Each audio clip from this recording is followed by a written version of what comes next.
¿Qué tal, amigas y amigos? Volvemos a encontrarnos aquí en Sin Censura. Una fecha muy emblemática, 1 de noviembre.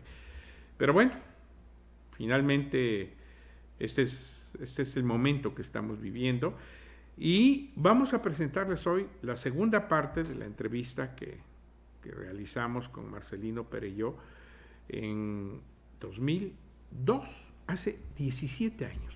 17 años, un 16 de octubre. En esta segunda parte ya Marcelino entra al recuento de pues los momentos que se vivieron en Tlatelolco y platica también algunas cuestiones que tienen que ver con momentos paralelos de su propia vida, de su propio entorno. Nos hace ahí una confesión sobre su relación con una novia que él tenía, que también fue una pareja muy emblemática de aquella época, que Rosaluz Alegría, que después casó con un hijo del expresidente Luis Echeverría, y que, bueno, él nos platica ahí algunos de los detalles, porque pues todo lo que rodea el entorno de lo que sucedió en 68, de sus líderes, de los momentos, creo que son parte de la historia. Es la historia atrás de la historia. Como algún día platicaremos también sobre muchos temas que nos han tocado conocer, vivir, ser actores en algún momento, que siempre hay algo que queda pendiente de narrarse o de conocerse. Entonces, si me lo permiten, de esta etapa, de la primera etapa de Sin Censura, hace 17 años, les presentamos la segunda parte de la entrevista, de la conversación, muy amena, por cierto. Terminamos fumándonos varios cigarros y tomándonos varias copas de brandy español Carlos I, allá en el CEPS. Gran tipo Marcelino, se le recuerda con afecto, con respeto.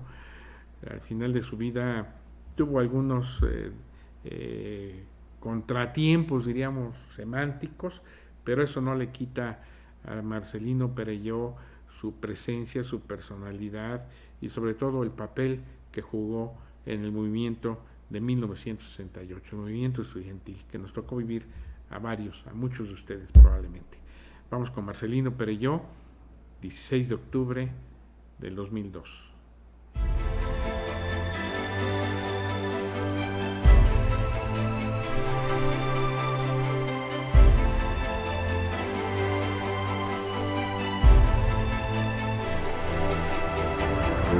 ¿Qué tal, amigos?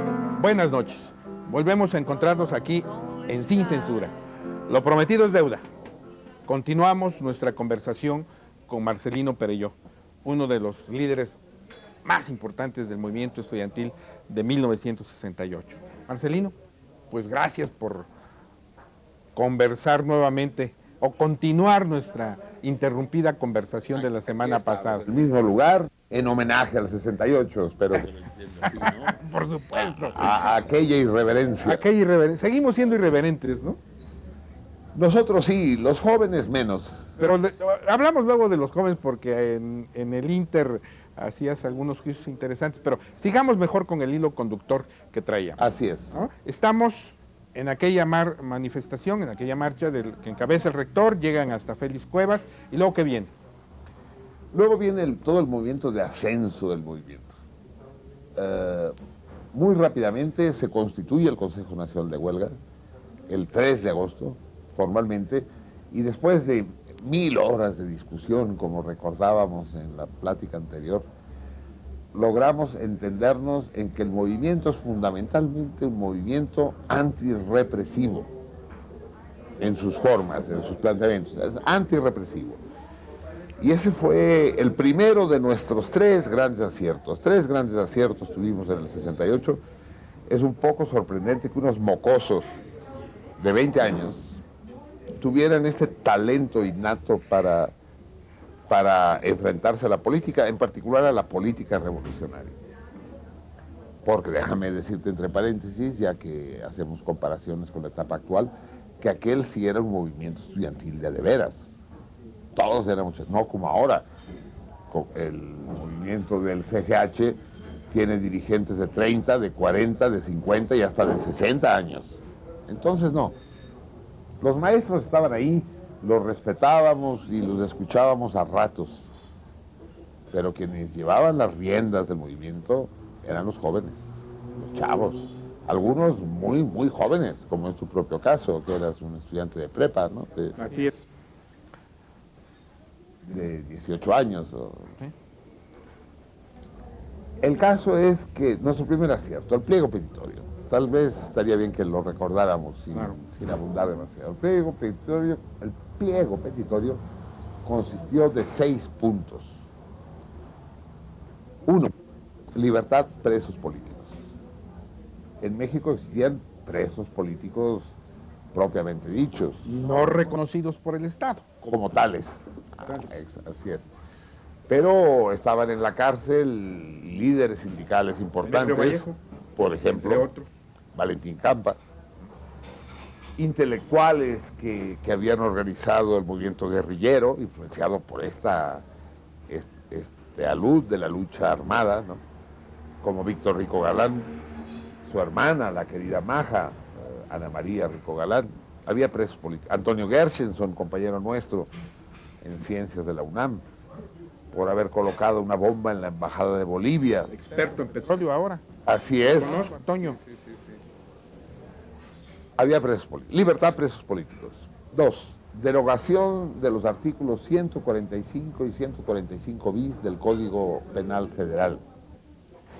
Que hablaban sobre la disolución social. Exactamente, que tipificaban ese delito estrambótico de disolución social, según el cual era uno reo de disolución social si hablabas en contra del gobierno, si cualquier cosa. Paradójicamente, déjame decirte algo que no sé si tú sepas, que ese delito fue instituido durante el sexenio de Lázaro Cárdenas y fue pensado para combatir a la quinta columna nazi en México, que era muy importante. Nunca se utilizó en contra de ningún nazi, se utilizó en contra de los dirigentes revolucionarios, obreros, campesinos. Los 60 son también, no lo olvidemos, el asesinato de Rubén Jaramillo. Así es. Y son la guerrilla de Ciudad Madera, en fin. Tercer punto, desaparición del cuerpo de granaderos, es decir, de la policía propiamente represiva. 4, destitución de los jefes policíacos. Cueto y Mendiolea. Así es. Sí, no se olvidó, ¿verdad? No se olvida. No se olvida, no se No se olvida. olvida. Eso es lo que no debería olvidarse en lugar de otras. En fin. Quinto, indemnización a los familiares de los muertos y heridos en los primeros días de la represión, especialmente en la toma de San Ildefonso. Y 6, deslinde de responsabilidades de los funcionarios culpables de la represión. Este fue un pliego que demostró ser poderosísimo. Al principio había propuestas de que habláramos del aumento del salario mínimo, del derecho de huelga, del reparto agrario. Dijimos, no, porque vamos a hacer una puta ensalada rusa en la que nadie va a encontrar el hilo. No, centremos el problema. Fíjate bien, tú hablabas hace un momento del carácter romántico del movimiento. Fíjate bien una característica que a menudo pasa desapercibida. Ninguna reivindicación gremial, ninguna reivindicación académica o universitaria. Y mira que teníamos problemas. Estaba el problema del examen de admisión, el problema de las prepas populares. No, nada de eso. Incluso los comunistas, por ejemplo, renunciamos a reivindicar el registro de nuestro partido como partido legal. El Partido Comunista, como otros partidos de izquierda, la Liga Espartaco, entre otros, vivían una situación de semi-legalidad o de semi-ilegalidad. Renunciamos a todo eso y nos centramos sobre los 6 puntos del pliego petitorio. Y eso fue el... Porque no eran solo los estudiantes, era toda la población la que simpatizó con nosotros. Las cafeterías de Ciudad Universitaria fueron requisadas, ¿no? Fueron nacionalizadas. Los estudiantes nos ocupaban, vivíamos en las escuelas. Y eso es lo que hay que transmitir, ese ambiente de fiesta. En las noches, en torno a las hogueras, salían las guitarras y nos poníamos a cantar las canciones revolucionarias sudamericanas. En particular, tú eras famoso también, aparte de tu capacidad de dirigente, de líder, porque tenías una novia muy bonita. Ya sé por dónde vas. Sí, tenía una novia muy bonita. En general prefiero las novias bonitas. Rosaluz de Alegría. Sí, sí, sí. Que no solo era bonita, era una mujer, es una mujer brillante, con una enorme proyección, muy intensa. La veo aún hoy de vez en cuando y tenemos una buena relación. Como debe de ser. Hace una relación cariñosa y nos acordamos de esos años. Esa fue una historia que hizo algún alboroto entre los compañeros porque mi relación con Rosaluz siempre fue un poco conflictivo debido a mi actividad política. A menudo en las noches le tenía que decir, pues me voy, ¿no? Hoy no podemos salir porque tengo reunión de la célula o del comité universitario y se encabronaba durísimo, ¿no? Y alguna vez me planteó las cosas de o la grilla o yo, ¿no? Nunca me la creí del todo, ¿no? Hasta que durante el 68 ella había comenzado a frecuentar al hijo de Luis Echeverría, a uno de los hijos de Luis Echeverría, Luis Vicente. Y me platicaba que se encontró con Luis Vicente. En fin, yo sí empecé a mirar un poco de reojo, ¿no? ¿Qué pedo con el Luis Vicente famoso, ¿no? Hasta que un buen día, cuando me volvió a plantear esa historia de que o la grilla o yo, y yo le dije, pues ahí te ves. Y le hablé al cabo de 2 días y me dijo, no, pues hoy no puedo. Ah, chingados. Colgué. Al día siguiente le volví a llamar. Tampoco puedo. Al tercer día ya le pregunté, ¿qué pasa? ¿Qué está pasando? Cualquier cuestión, por compleja que sea, se puede explicar en una frase, le dije. Y me contestó en una frase. Me contestó, soy novia de Luis Vicente. Yo quedé helado, solo acerté a decirle, ¿ya ves? No era tan difícil. Colgué y sentí que el mundo se desvanecía. Llevábamos 4 años de novios, Rosaluz y yo. 3 años y medio. Estaba yo en la dirección de ciencias, salí y el primer coche que... Es la primera vez que lo cuento esto yo, ¿eh? Ah, sí. Exclusiva. Sí. Salí de la facultad y el primer coche que salía en brigadas, me subí y le dije, muchachos, llévenme a mi casa. En ese momento decidí dejar el movimiento, dejarlo todo. Y no sé qué hacer. No chupaba en esa época, pero a lo mejor hubiera empezado a chupar, no sé. Afortunadamente vivía yo muy lejos de Seúl. Vivía en el norte de la ciudad, por la colonia Anáhuac. Y en el trayecto empecé a pensar qué haría yo encerrado en mi cuarto, con el azote, con el dolor, con esa soledad tan especial a la que te condena el despecho de una mujer, ¿no? Y ya a medio camino dije, ¿no saben qué? Llévenme a Zacatenco, donde había la reunión del CNH. Llegué a Zacatenco y empezó la grilla y el conflicto dentro del CNH y rápidamente, pero sorprendentemente muy rápido, me curé de Rosaluz. Me curé parcialmente, son de esas cosas de las que no se cura uno del todo.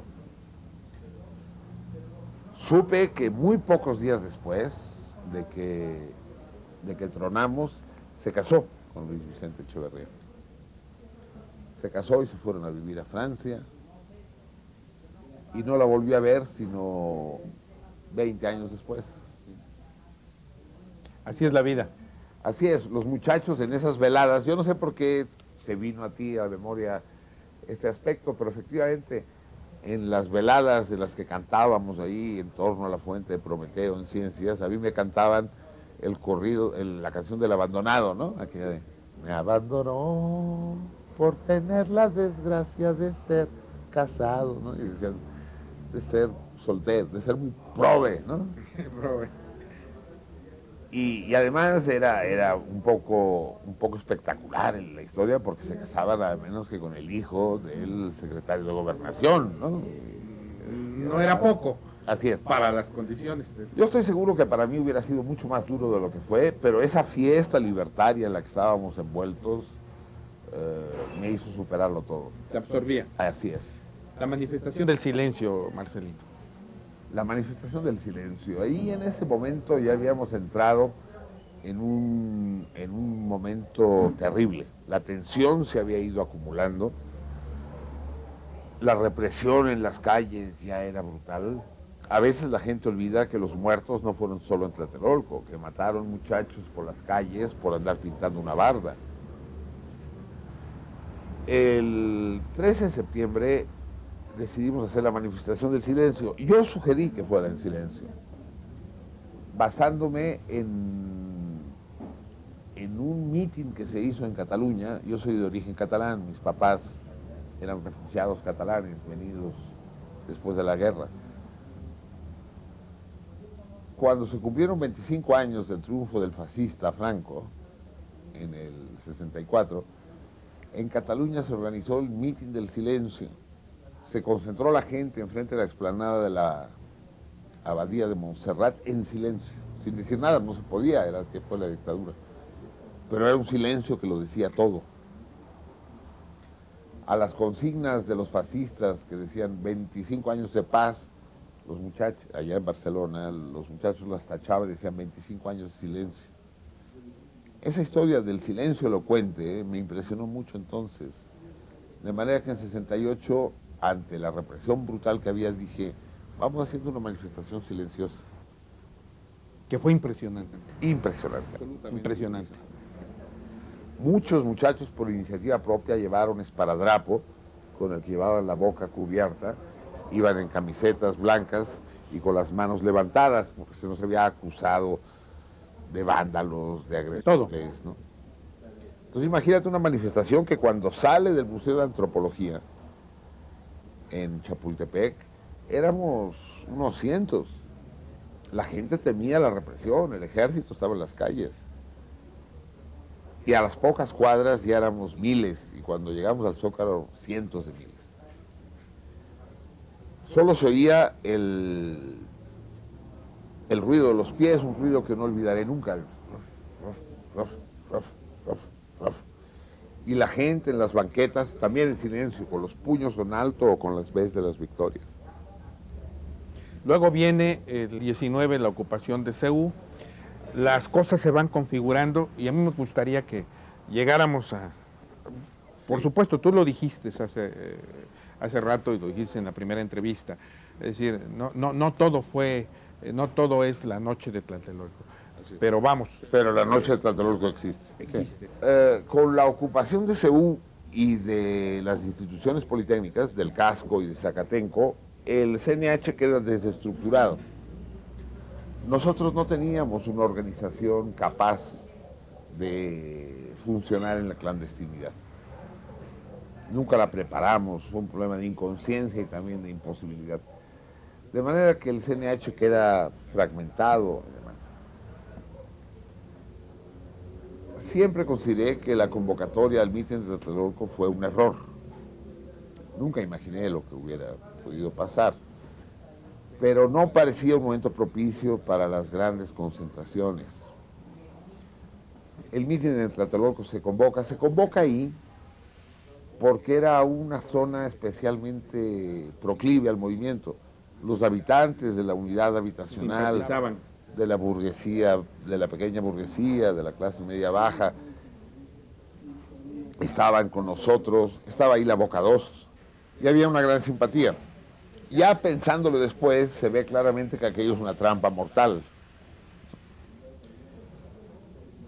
Y sucede lo que más o menos todo el mundo sabe, pero hay cosas que no se saben, que no sabemos ni los que participamos en el movimiento, ni los que lo han estudiado posteriormente. Aquí surgió un conflicto importante con otros miembros del CNH. Lo que yo sostengo es que el ejército no llegó disparando y abriendo fuego contra la multitud, como nos quieren hacer vender ¿no? Los que sostienen las versiones fáciles, digamos, maniqueas de buenos contra malos. Lo que yo he llamado la versión Disney poniatowska, ¿no? Todo sencillo, estábamos reunidos, Y llegas y masacran. y llega el ejército disparando. Las cosas no funcionan así en la vida, ¿no? Yo no veo al soldado al que le ordenan, dispara sobre esos güeyes y mátalos. Eso no es tan fácil, ¿eh? Alguien abrió el fuego sobre el ejército. O sea, el ejército llega a reprimir. Y alguien abrió el fuego sobre el ejército. Y ahí es donde se armó ese episodio sangriento cuya verdadera dimensión también desconocemos, no sabemos. La cifra que yo personalmente di a nombre del Consejo Nacional de Huelga en nuestra conferencia de prensa del 5 de octubre fue de 1,000 muertos. Esto es una gran exageración, porque las versiones que nos llegaban de los que habían estado en el mitin, eso reflejaban. Se hablaba de camiones llenos de cadáveres que habrían sido incinerados en el campo militar. Es una gran exageración. Tuvieron que pasar muchos años para que yo creciera y me diera cuenta que la gente tiene una tendencia enfermiza a exagerar en estas condiciones. La cifra más pequeña que se da del número de muertos entre el grupo es de 30, ¿no? Y la mayor que se maneja actualmente es de 300. Ve a saber dónde está la verdad. Pero si lo que nos interesa es dilucidar cuál fue el mecanismo de la represión a lo largo de todo el movimiento, y en particular en el 2 de octubre, es preciso dilucidar antes el mecanismo de la provocación. Alguien, de la misma manera que el 26 de julio alguien estaba interesado en que se incendiara la pradera, el 2 de octubre alguien estaba interesado que ahí hubiera un episodio sangriento con resonancia internacional. No te olvides que como estábamos a una semana de los Juegos Olímpicos, El inicio de los Juegos Olímpicos, es cierto. había una enorme cantidad de reporteros. ¿Quién abrió fuego sobre el ejército? He ahí una pregunta que hasta la fecha no se ha dilucidado. Hay algunas pistas. Ya entonces sabíamos de la existencia del Batallón Olimpia, al que yo acusé entonces de ser el responsable de la masacre.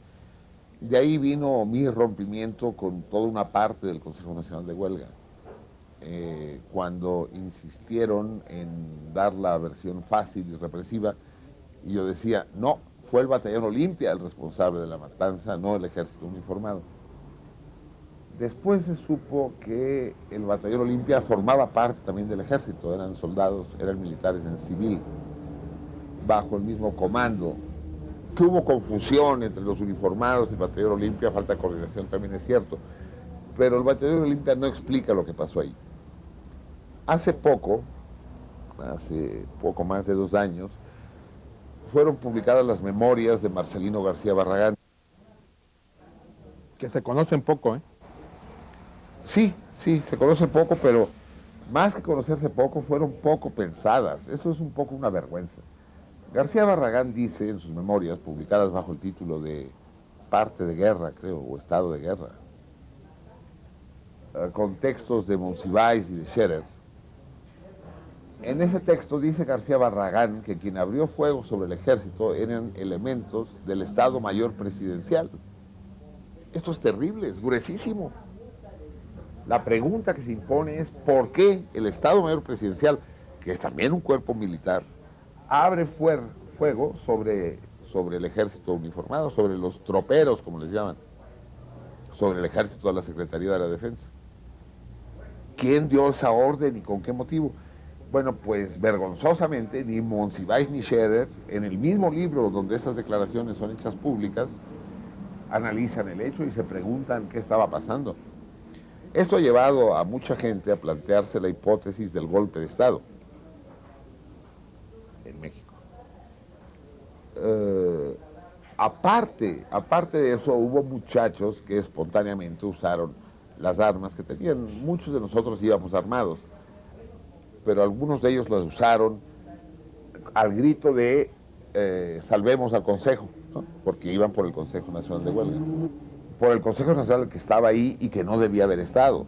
En esa época nos cuidábamos mucho, o sea, a los actos públicos iban únicamente los oradores designados, los demás no. Y sin embargo, ese día Tlatelolco, pues fueron más de 60 miembros del Consejo Nacional de Huelga y fueron detenidos todos, ninguno asesinado.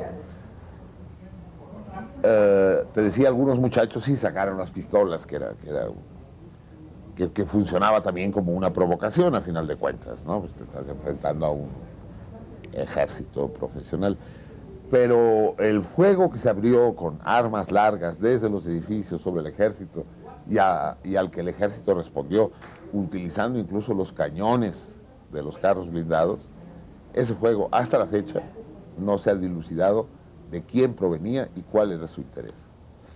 Y es algo que no vamos a poder dilucidar con las parodias como el juicio que se intenta contra Echeverría. No, porque el problema no es un problema judicial, no se puede reducir lo que sucedió en 68 a un asunto de barandilla, a la nota roja. Aquello fue un asunto político, allá había intereses políticos en juego y había intereses revolucionarios por nuestra parte. Entonces no me lo rebajen, no olviden lo que estaba sucediendo. Y si Echeverría tiene responsabilidad sobre lo que sucedió, la tiene más como provocador que como represor. ¿Cuál fue su papel en Tlatelolco? ¿El de represor? Lo dudo. ¿El de provocador? Tal vez. Pero han pasado ya casi 35 años y hay una nube de silencio sobre este que llamé en nuestra plática anterior el segundo movimiento del 68. Que ahí queda para la historia y que todavía se va a seguir hablando de él. Veremos, cada vez hay menos sobrevivientes, de aquel lado digo, de aquí todavía quedamos algunos. Ahí vamos caminando y además la verdad es que creo que esta conversación, estas dos conversaciones, pues plantean también interrogantes que te pido que las sigamos analizando en otra ocasión. Cuando tú quieras, es un verdadero placer el platicar contigo. Gracias, Marcelino. Y un enorme abrazo a los oaxaqueños, ¿no? Que también estuvieron ahí. Un día te voy a entrevistar yo a ti sobre eso. Me parece correcto. Me da mucho gusto, Marcelino.